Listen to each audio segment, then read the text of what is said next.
Well, congratulations. How are you feeling? I'm feeling good.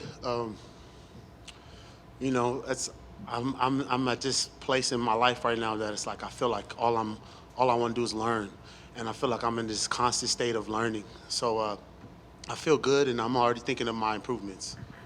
Can you let us know what some of those improvements are? Or are you going to keep those close to the vest? No, just keep moving my feet. You know, keep being just getting comfortable in the octagon, moving my feet, staying on the move, sticking that jab. Because I really learned a lot about myself today. When I move, because sometimes in your mind you think you're gonna get tired when you're moving, but in reality, I did not get tired when I was moving.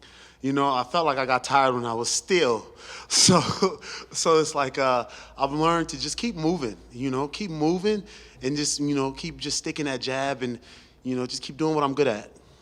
Were there any surprises in there other than your movement? Maybe something that your opponent had that you weren't expecting, or No surprises. I knew he was gonna come out here tough. Just at the weigh-ins, I knew he came in a little lighter. So I knew he put a lot of work into his camp coming into this fight. He had a game plan that he was gonna try to utilize to beat me.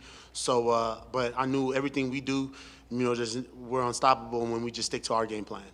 you mentioned the weigh-ins. There was some talk from him at the weigh-ins. What were your thoughts when he was talking to you like that? I was just so in my zone. I wasn't really worried about it, because the weigh-ins are for you to size up your opponent, feel their energy, go into their soul, see what's going on with your opponent. So for him to even have enough energy to do that, I knew that I did my job. When somebody talks like that in any way in a weigh-in, do you feel like maybe they've already kind of resigned that they're going to lose because now they're trying to do the mental warfare, or is that not how you feel? I feel like when some people talk like that, it's just like when you're breathing hard, like it's like that anxious feeling. It's like you have to be able to hone it. And I feel like I've gotten just playing football and always being on a big stage. I've gotten better and better at honing my emotions. And I feel like a lot of these guys can't do that. And that's what just happened in there. His emotions came out, and he said some things. I guess to think he was going to get under my skin, but that's just what I needed to hear because I knew I won. So do you like hearing that kind of stuff then I because it love kind it. of gives you a little bit of motivation? I love it because I've worked tirelessly and I've worked very hard to be here to talk to you guys and be blessed to be up here. So when people say things like that, it just reassures me that I'm doing the right things. And obviously, he mentioned your brother. Is there at any point do you feel like you're going to be able to just be you and not have the cloud of your brother hanging over you? It's not at this point. It's not a cloud. It's a blessing. For my brother to be able to have done what he's done in this sport, and for me just to be following in his footsteps and excelling in this sport, it's such a blessing. Because if I wasn't winning, like I keep saying, if I did not win, I would not be up here talking to you guys about how much of a blessing this is. I would be going home. You guys wouldn't want to talk to me if I lost. So I'm doing a great job by continuing to win. And that's what I'm going to keep doing. I'm going to keep winning so y'all can keep saying, "Oh man, if your brother, how good is it that you have a brother that's done so many amazing things and you're following his lead?" And I'm going to say it's a blessing and it's great and I love it and it's motivation.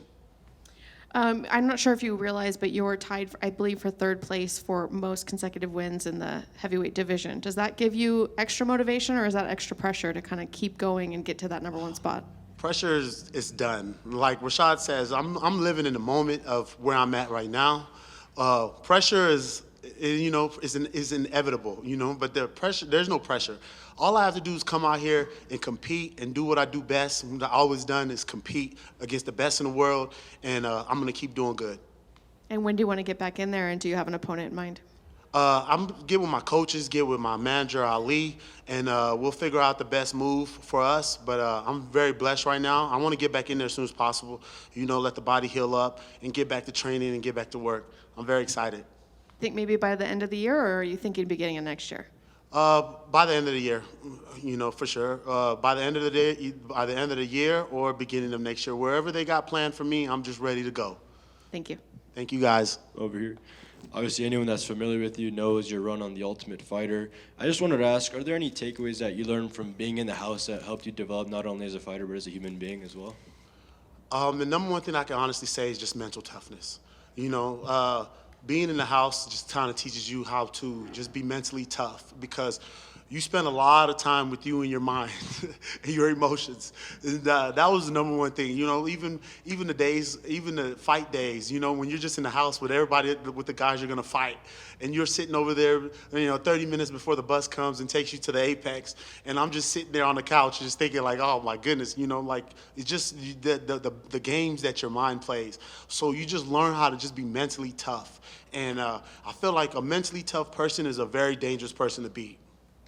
And obviously, there's a big fight of the heavyweight division later on next month or in 2 months. How do you see that John Jones versus Stipe Miocic fight going on? Oh man, those are two great heavyweights. John Jones is the greatest of all time, if not one of the greatest of all time, including my brother.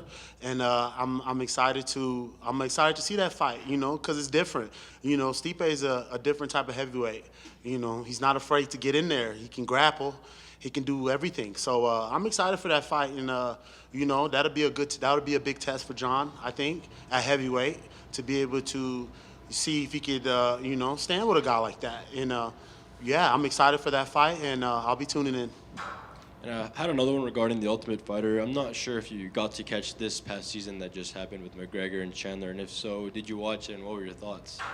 I'm not gonna lie, I didn't catch it. You know, coming from somebody that was in the Ultimate Fighter house, I'm not in the rush to watch the Ultimate Fighter. You know, it took me it took a lot out of me being in the Ultimate Fighter house for me to go sit on my couch and say, oh, let me watch the Ultimate Fighter. You know, so you know, I didn't catch it, but I knew one of the guys in Denver made it to the finale.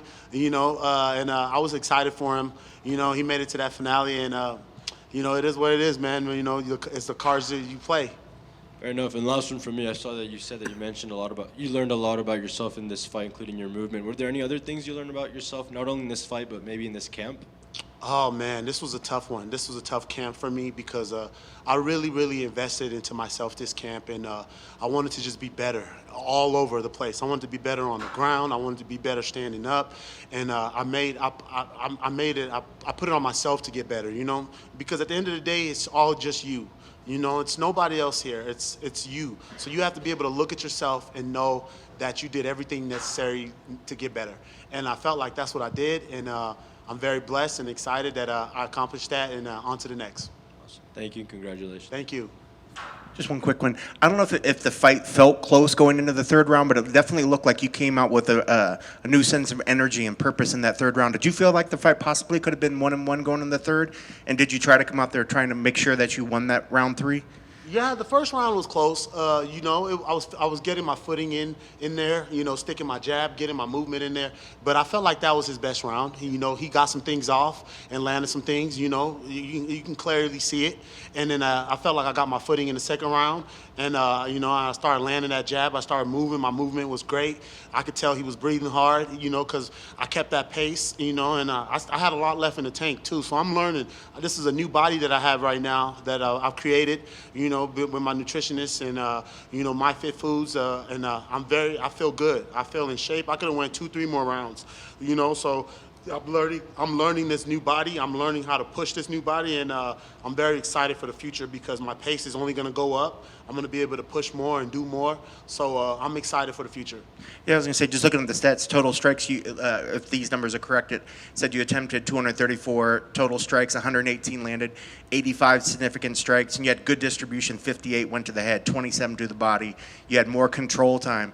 Did your hands feel like the work is showing itself off out there? Oh, man, it did. And I was telling my coaches, like, it's a different feeling when you're shooting it and you're feeling your knuckles on his face. You know, because a lot of the times when you're in there, you can't catch the range, you can't find your opponent almost, and it's like you're shooting it in the air. But when you can stick it and you can feel those knuckles on his face, you know that you're learning your range, you're learning where you need to be in a fight. And I just felt great. You know, I felt like they were shooting out of there, they were coming out, and I'm just very blessed to have such good coaches, man, that love me and support me and just, you know, pour so much into me. So I'm happy that I can come out here and give them the performance they were looking for. And you busted them up. You know, Jake doesn't bleed that often, at least. You don't see him get busted up, and obviously you did some good work on his face today because you busted him open. So that's got to be a point of pride as well that, you know, you did what some others really haven't done on him. I mean, anybody loves when you bust anybody up in a fight. You know, once you see somebody start bleeding in a fight, oh man, it's a new sense of energy you get almost. You know you've landed what you needed to land to open him up, and now he's like, Jesus, I'm bleeding. You know, so I felt good about that. Awesome. Congrats on the victory. Thank you so much.